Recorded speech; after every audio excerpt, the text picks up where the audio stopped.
this crime was so awful that we hadn't seen the likes of it until, in my opinion, the Fred West case, which was where the reporters all agreed not to report the horrific details of what was revealed in court.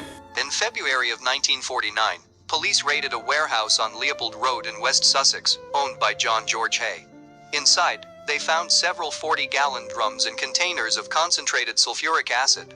Outside, they found 28 pounds of melted human body fat, part of a human foot, human gallstones, and part of a denture. It was clear to investigators, from the acid inside, what had happened. Haigh had murdered someone, and dissolved their body in acid to hide his crime, Breaking Bad style. Welcome back to True Stories. Join the family in exploring some of the most twisted true crime cases. As always, don't forget to give the video a thumbs up and subscribe. Now, let's get into it. Raised by ultra-religious parents, the family had moved from Stamford in Lincolnshire to Ledger Lane at Outwood, Wakefield, when Haigh was a boy. He got a scholarship to the independent Queen Elizabeth Grammar School in Wakefield, and became a chorister at Wakefield Cathedral. A fellow chorister later recalled that he was brainy, but liked his own company. Haigh later claimed that his childhood was bleak and lonely, and had led to him becoming obsessed with blood and vampires. It's a story that has been disputed as merely self-serving. In reality, Haigh was a suave conman whose love of Savile Row suits and fast cars led to cold-blooded murder. After falling out with his family in Wakefield, Haigh moved to London, where he committed various fiddles that earned him dirty money, and also some prison time. By the 1940s, he was ready to move on to more serious crimes in his thirst for easy money. His crimes fueled a life of luxury, living in an expensive London hotel, driving fast cars, and having his suits made in Savile Row. To his friends and future victims, he was a man of culture and taste, eager to treat you to afternoon tea, or an evening drink in his hotel, and maybe take you up the road to a concert at the Royal Albert Hall, until he knew you well enough to talk about your finances, the properties you owned, and where he'd find your savings. He'd tell you about his strict Plymouth Brethren upbringing in Yorkshire, where his parents built a 7-foot fence around the house, and wouldn't let him bring any school friends back in case he was contaminated by the outside world.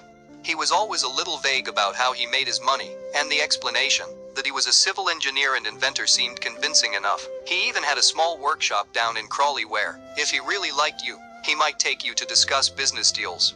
But once the door was closed behind you, things became far from friendly. In 1936, Haigh got a job as a chauffeur for William Donald McSwan, the wealthy owner of amusement parlors, and used his engineering skills to repair fruit machines for him. After serving time in jail, including a 4-year sentence for fraud, Haigh renewed his friendship with the McSwans, and rented a small basement workshop at number 79 Gloucester Road in Kensington. On September 9, 1944, he took William McSwan to his workshop, and bludgeoned him to death. He stuffed the body in a 40-gallon barrel filled with sulphuric acid. Once dissolved, he disposed of what was left down a drain.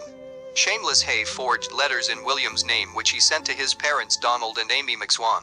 The letters said William had gone into hiding to avoid military service, even sending fake postcards from Scotland. The following July they would die in a similar fashion, with Haigh luring them to his Gloucester Road workshop, bludgeoned and dissolved in acid. Forging documents, Haigh reportedly managed to obtain the McSwans' property portfolio, and several thousands of pounds in cash. His next victims were Dr. Archibald Henderson, 52, and his wife Rosalie, 41. He met and befriended them in August 1947. Haigh was now renting a small workshop at 2 Leopold Road, Crawley, which now housed his acid and drums. Haigh was known to have stayed at the George Hotel, Crawley. The scheming murderer drove Dr. Henderson to his Crawley workshop, after spinning a story about wanting to show him an invention on February 12, 1948. On arrival, Haigh shot Dr. Henderson in the head with his own revolver, which Haigh had stolen from the doctor's house. Claiming her husband had fallen ill, Haigh lured Mrs. Henderson to the workshop, before shooting her dead. Both bodies were placed in acid baths. Haigh again used his forgery skills to sell off all of their possessions. This was the fate of his 6th and last victim, a kindly and talented lady who was also a resident in the hotel. Mrs. Olive Duran Deacon was the widow of a war hero, and had been an active suffragette in her day, even spending a night in the cells, after throwing a brick through a window. But now she was a respectable lady in her late 60s, and rich. She was delighted to hear that nice Mr. Haigh, who sat on the table opposite her in the hotel, was an inventor. She had a scheme herself to produce and patent artificial fingernails. This was 1949 and the post-war period, when women wanted a bit of glamour. Mr. Haigh liked the idea, and suggested she come down to the workshop to look at a few blueprints he'd knocked up for the project. That was the last they ever saw of her. When Mrs. Deacon appeared to have vanished off the face of the earth, her friends and family were desperate. It was John Haigh who took her best friend to the police station to report the matter. But a lady police sergeant became suspicious of Hay's jaunty manner, and investigations showed he'd sold off Mrs. Deacon's jewelry in the last few days, and even had her fur coat cleaned. And as a result of that, the senior detective in charge of the case ordered the whole yard to be dug up. When they came to search through the rubble in the yard outside Hay's workshop, an observant pathologist spotted what he recognized as a couple of human gallstones and then, more recognizable, a set of false teeth. This was all that was left of Mrs. Deacon. Inside the workshop, police found a large metal drum, and beside it several containers of acid, a wartime revolver and gloves in an apron splattered with acid. Haigh confessed to the murder, and to 5 others over the years, always shooting his victims first using the revolver he'd stolen from one of his victims, and then disposing of them in metal drums filled with acid.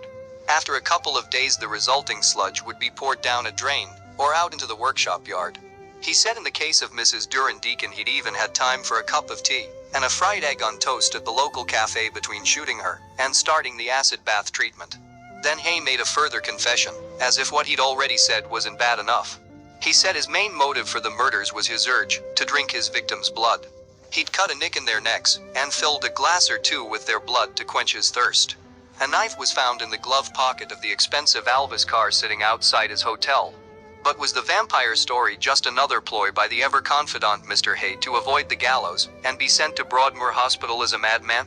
This was the task of the jury, to decide at his trial, and it only took them half an hour to reject the insanity plea and dispatch him to the condemned cell at Wandsworth Prison.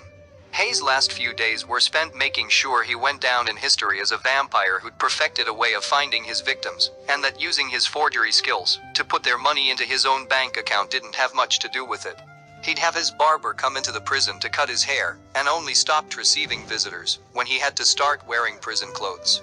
Meticulous in his eye for detail to the last, he asked the prison governor if he might meet the hangman to check he'd got his weight right, as, he explained, his sprightly walk suggested a man of less weight that he was, and this should be taken into account when calculating the drop on the gallows. The governor assured him Mr. Pierrepoint, the notorious and experienced executioner, would make provision for this without having to meet him, and for sure he was successfully executed on 10 August 1949. We've come to the end. Don't forget to give the video a thumbs up and subscribe.